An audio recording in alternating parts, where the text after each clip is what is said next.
Can I start? Hello friends, welcome to yet another Facebook live session brought to you by the JEE team here at BYJU'S. So this is the fourth session dedicated to maths. The first session we saw all the concepts of mathematics from the examination point of view. And then we started a section-wise session. The first session was on calculus. The next session was on trigonometry and algebra. Today I'm going to look at almost all of the other topics other than coordinate geometry. The focus, however, is going to be on probability. But before I delve into this session where I'll be giving you details about probability and other topics, it's high time that I remind you that the deadline for the JEE application form is nearing. For those of you who do not know how to fill the JEE application form, you can have a look at this particular page. We've recently uploaded a video explaining the entire procedure as to how to fill the JEE application form. So do it at the earliest because the deadlines are fast approaching. So now let's move on to mathematics. We've seen calculus, we've seen trigonometry, we've seen algebra. It's time to forget X for some time and look at numbers. Because today's session, I'm going to talk about permutations and combinations, probability, statistics, and few other concepts wherein we'll be dealing more with numbers and less with our favorite X. So the first chapter that I'm going to talk to you today is about permutations and combinations. So permutations and combinations is quite an important chapter from the examination point of view. Now, why do I say that? The reason is twofold. The first thing is every year questions definitely appear from permutations and combinations in the main as well as in the advanced examination. The second reason being permutation and combination forms the basis of probability. If you don't understand this chapter, you cannot solve problems from probability. So permutations and combination every year fetches at least one question in the main examination and at least one question in the advanced examination. But there have been years wherein the examiners have gone overboard and have asked a lot of questions from this chapter.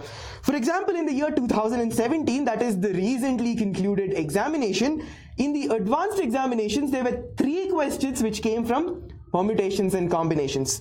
Now, in the chapter on permutations and combinations, the topics that you go through are topics such as general arrangement, where we look at principle of addition, principle of multiplication, circular permutations, before moving on to the combinations and properties of combinational and general selections. Now, what makes this chapter very interesting is the fact that even if you know all the formulae from this particular chapter, it becomes quite difficult to solve the problems that come from here unless you are able to decipher what the examiner is actually trying to ask you. Now, the biggest problem here is because you have English statements and not mathematical statements, and the first task in this chapter is to convert an English statement into a mathematical statement. That is where students find it very difficult to attack the problem. Once you've converted the English statement into a mathematical statement, then on, you can use the formulae that you know and you can easily score marks. Now, in general arrangement, the advanced 2017, I said there were 3 questions. One of the questions was a very straightforward question from general arrangements, but then students couldn't solve this problem because they didn't understand what was there in the question and they couldn't convert it into an equivalent mathematical statement. So make sure that you solve a wide variety of problem here and understand how to convert an English statement into its mathematical equivalent. Moving on, another topic which is very interesting and of great importance is multinomial theorem's application in permutations and combination. Now, multinomial repeated arrangement and selection is another topic from where questions appeared in the past so many years. In 2017, 2015 and 2014, questions appeared from this particular section in the advanced examination. In the main examination, a question came from this section in 2016 and 2014. So again, a very important concept. But there is a trick to solve problems which involve multinomial theorem. Now, let's take this example. Let's say that you have x, y, and z, which are non-negative numbers, non-negative whole numbers. So now you are supposed to find the number of ways in which you can take x, y, and z such that the sum of these 3 numbers is 10. Now this is a problem which requires multinomial theorem. If you do it using multinomial theorem as you would do in your board examination, this is a 1.5 page long problem, but you can't do that in your JEE examinations. So there are certain tricks. For example, what you can do is you can consider 10 pebbles and then 2 sticks, and then divide these 10 pebbles into groups of 3, and actually you have to permute 12 different objects, out of which 10 are pebbles and 2 are sticks. There are certain tricks like these which will help you solve permutation and combination problem without actually having to go through the mathematics of these problems. So these are the tricks that you must remember from the chapter on permutations and combinations. Now if you understand permutations and combinations really well, 1/2 of understanding probability is already done, because in every probability problem you will have to understand in how many different ways certain things are possible. You will have to compute the sample space, you'll also have to compute the desirable events, and everywhere combinations come into picture. So probability requires a very good understanding of permutations and combinations. Now let's move on to probability. Probability is a very important chapter from the exam point of view. In the JEE main examination as well as in the advanced examinations, questions definitely come from probability. How many questions come? On an average 2 questions in the main examinations and 2 questions in the advanced examination.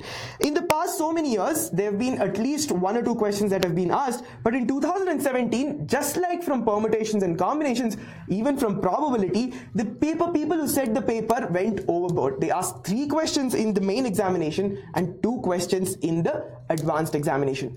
Again, probability has a number of concepts, the first one being classical probability. All that you need to do here is find the number of elements in the sample space, number of elements in the favorable event, and then you know the probability. But it's not as easy as that. For example, take this particular problem. A king comes from a family of 2 children.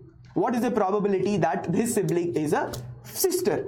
Now this appears to be a very simple problem. A king, there's one other child, the other child can be a boy or a girl, so the probability is 1/2. So the students will definitely take 1/2 as the correct answer. But there's a small catch. We've not told you if the king is the elder sibling or the younger sibling. So actually the probability would be 2/3 if you do this problem properly. So see, there are no set formulae to solve probability problems. You have to decipher the English statement well, convert it into a mathematical equivalent, and only then solve it. That is what makes permutations and combinations and probability quite tricky and challenging.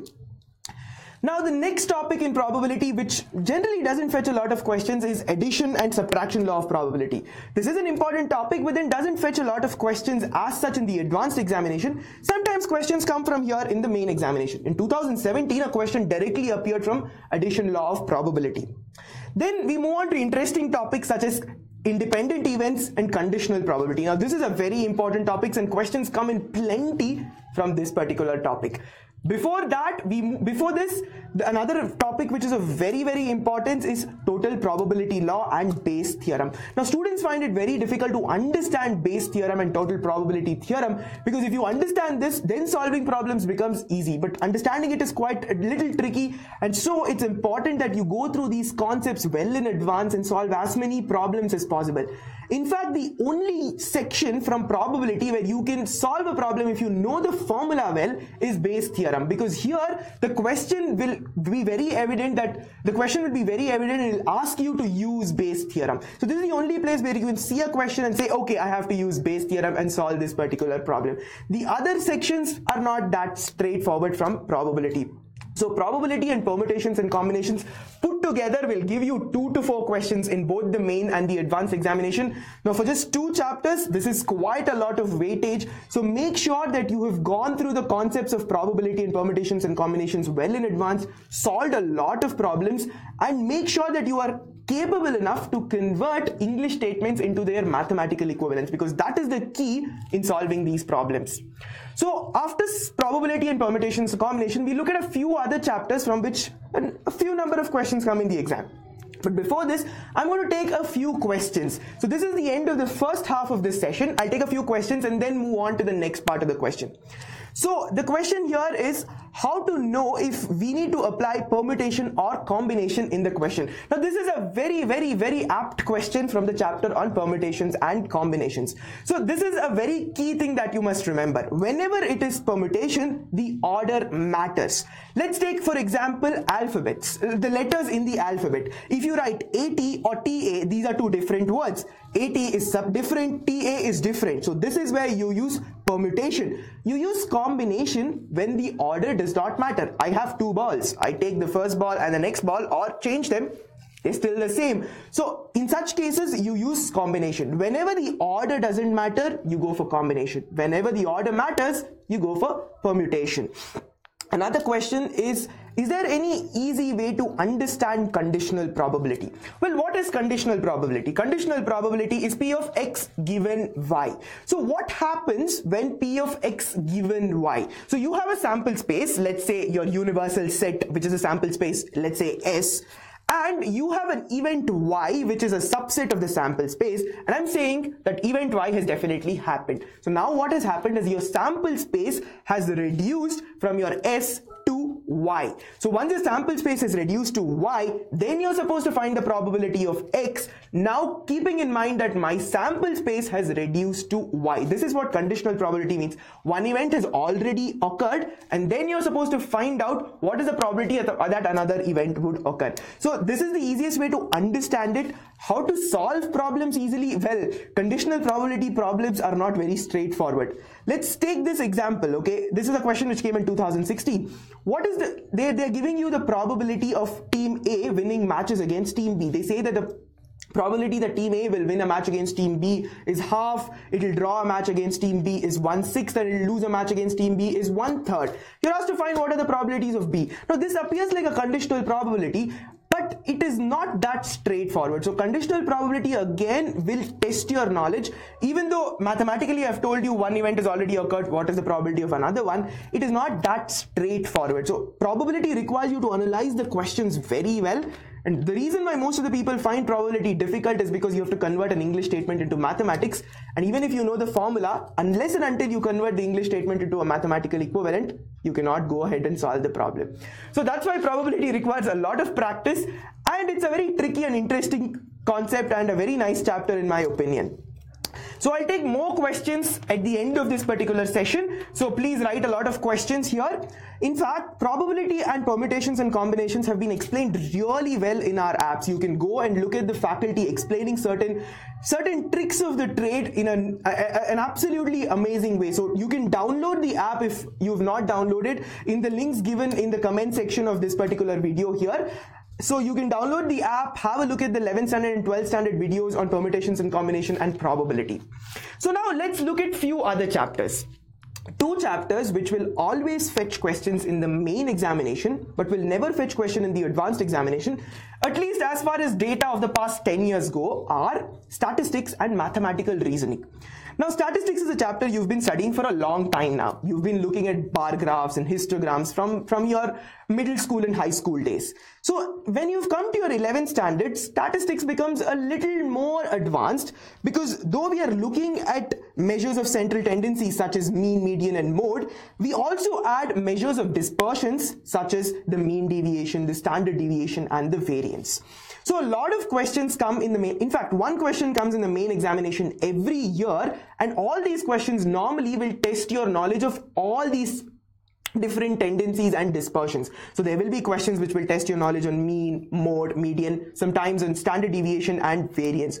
So the chapter on statistics, you can score a lot of marks in the main examination if you know all the concepts very well. The questions that have come from statistics in the past 5 years have all been very straightforward questions.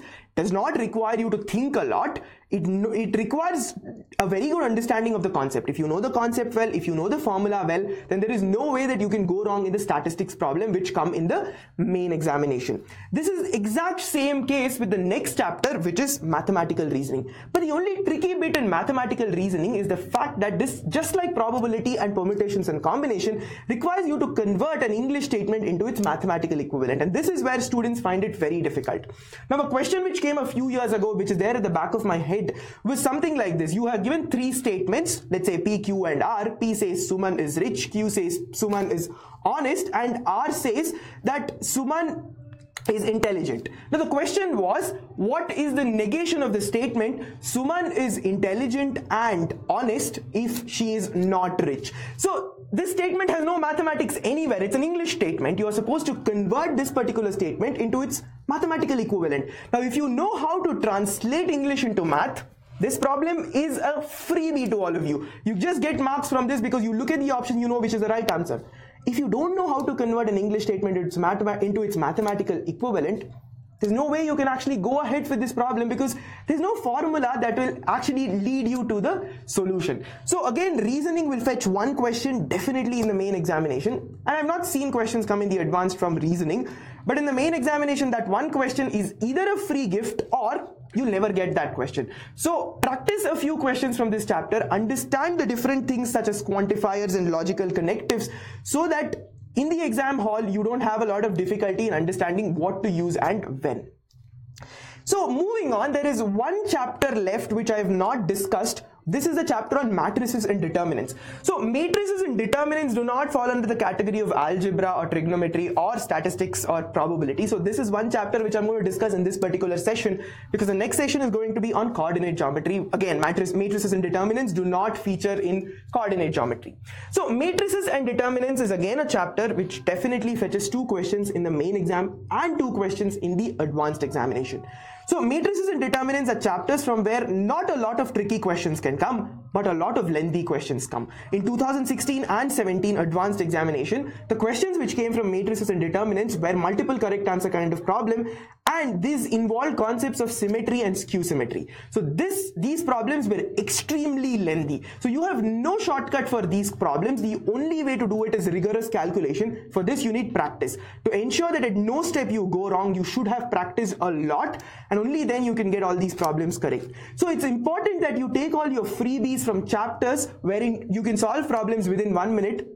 If you remember, I've told you limits is one such chapter, reasoning is a chapter like that, statistics is a chapter like that. So from all these chapters, questions can be solved within no time, and all the time that you save from these problems can be invested in problems coming from matrices and determinants.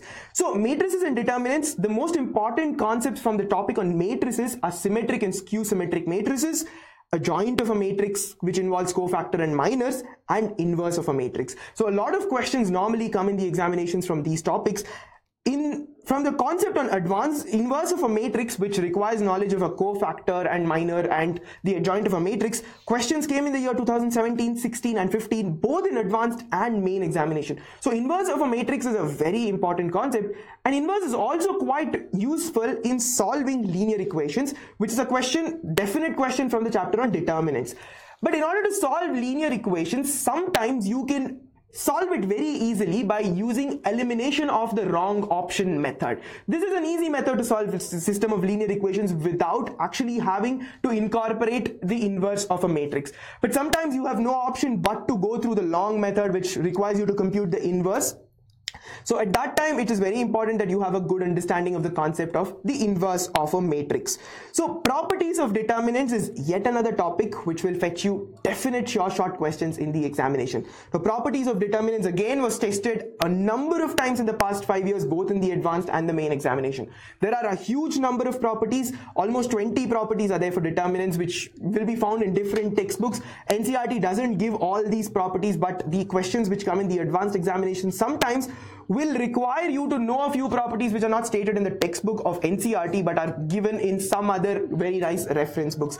If you look at our videos on determinants, we are actually covering all these properties in great detail with examples. So if you go through our video on the chapter on matrices and determinants, you should be able to understand a lot of tricks. In the near future, we'll be adding certain more elements to this video, to the videos that are already present in these chapters, and in these videos we'll be telling you the tricks of the trade to solve JEE problems as well. So keep an eye on our app and solve a lot of problems based on the concepts that are covered in our app, and this should help you cover the concepts of matrices and determinants very well. So let me sum up today's session. We started with permutations and combination, very important chapter, fetches a lot of questions in both the exams. Probability, even more important than permutation and combination, but cannot be done if you don't know permutations and combinations. And both these chapters require you to convert English statements into mathematical equivalents, which makes it a little more tricky. Reasoning fetches questions only in the main examination, again requires you to convert English statements into mathematical equivalents. Statistics, a free gift. If you know the chapter very well, know all the formulae well, this chapter should be easy. One question definitely comes in the main exam. Matrices and determinants. Questions are very lengthy. Make sure you solve a number of variety of problems. And the most important topic, symmetric, skew-symmetric matrices, properties of determinants, inverse of a matrix, and solving linear equations. So if you know all these things, more or less, you should be able to solve problems from these chapters that I have told about in today's session. So before concluding the session, I definitely have to take a lot more questions at this time from what I took at the middle of this session. So only 2 months are left for JEE mains. What to do and prepare for these 2 months is one of the questions that Shravan has posted. Well, 2 months left for JEE main. 2 months is quite a lot of time to do a lot of past year exam papers. It's not a time to start learning chapters. If you have not covered a chapter so far, I'm sorry, you are in deep trouble. By now, you should have finished one revision of the entire syllabus. You should know what is there in the syllabus by now. And it's now time to look at past papers, because past papers are going to tell you trends. If you've noticed in our videos, we keep talking about what happened in the past 5 years, because that is where we get our trends from. Because the portion is pretty vast. So in order to solve problems, you should be a little clever now. You have done one set of revision where you've covered all the topics. Now it's time to pick topics which are highly probable to be asked in the examination. So for this, you have to solve past examination paper. It's time to look at past examination papers. The more you solve, the better. Take a lot of mock tests, and now it's also time to check how quick are you, because all these are timed examinations. So set an alarm clock, set it for 3 hours or whatever is the duration of the JEE examination, and solve this number of problems within that time. This will also give you an idea of how fast you are and how accurate you are. Harish asks me a question. I'm studying first year engineering. I'm confused about multiple integrals. I'm sorry, Harish, multiple integrals is not a concept in 11th and 12th standard. So my audience here will get confused if I start talking about multiple integrals. Double integrals and triple integrals are engineering topics. It's way out of syllabus for JEE topics. So I'm sorry, I'll not be answering this question of yours. So we have yet another question which comes from Devik Sharma. Linear equations. I have a lot of problems. What can I do? So now linear equations, solving linear equations is a question which comes from matrices and determinants. So there are multiple methods to solve this. The matrix method, then you have the Kramer's rule. So you have multiple methods to solve system of linear equations. So the best way to solve linear equation is up to you, whatever you are comfortable with. Are you comfortable with Kramer's rule? Are you comfortable with using the matrix method? Or are you comfortable with something else? Because in the JEE examination, they're not worried about the method. They're worried about the answer. So in order to solve a linear system of linear equations, you have to understand what is your strength. There are certain problems. For example, if the question asks you to find whether my system of equation has infinite solutions or does not have a solution, at these times you will have to go and make use of certain stipulated methods. You cannot go and use any random method to find this. So at those times you will have to make sure that you use the right method. But if it's solving a system of linear equation, you can choose whichever method you're most comfortable with. I will not be suggesting one particular method, because each method, according to me, has its own merit and demerit. So this will be the final question for this particular session. Is there any way to find inverse and there's nothing called a transverse of a matrix, must be the transpose of a matrix. So transpose of a matrix is very simple, isn't it? You just interchange the columns and the rows and you get the transpose of the matrix. Now finding out the inverse of a matrix. Now there are two methods to find inverse of a matrix. You can make use of the primitive method using the first principles. You can find out the inverse of a matrix. You can write A inverse is equal to I and somehow change the A inverse to make it an I and find out how do you get the A inverse. This is a very long method and not suggested. The other method to find out the inverse is you'll have to compute the adjoint. You don't have any other method to solve a problem where you have to find the inverse of a matrix. In fact, if it's a 2 by 2 matrix, then you should remember how do you compute the inverse of a matrix within no time at all. But if it's a 3 by 3 system, there's no other way but to compute the determinant and also to compute the adjoint of a matrix, and only then can you compute the inverse of a matrix. My friend here is giving me one more question, so with this I'll definitely conclude this session. The last question: it is difficult to solve permutations and combinations, says Harish, or rather Harshit. I'm sorry I got your name wrong. Well, this is what I told you right at the beginning of the session. Permutations and combinations are tricky. Why are they tricky? Because these are English questions and not mathematical questions. You have to convert English into math and then solve it. So what is the best way to do is solve a wide variety of problems. Take out as many problems as possible and solve all these problems, and this is only how you can get a feel of how permutations and combinations and as well as probability questions are. So I hope this was an interesting session for all of you, and I've given you enough inputs from all these chapters. You can write to us in case you have any doubts. You can write to us and we will answer all your questions. We have a dedicated team that will reply to all your doubts. Download our app, look at our videos. Our videos are amazing. You can actually understand concepts very well, much better than how they are given in the textbooks. So download our app, go through the chapters that have been recorded by amazing faculty here, and also try and solve problems according to the methodology that our faculty here recommend, because then things will be very, very easy to you. I hope you have a great time. Do not forget to look at the JEE application filling video in case you haven't filled the video application yet and you do not know how to fill it. The deadlines are fast approaching, less than 10 days for the applications to close. So make sure you have a look at that video today itself and fill the application form as soon as possible. I hope I'll come back again for another session on coordinate geometry before we close math for JEE this particular year. I hope you have a great time enjoying preparing for JEE, and as well it's a holiday season, so have a great Christmas, an amazing new year, and let's hope you'll have fun in the next coming year and you'll do really well in your JEE advanced examination as well as in the main examination.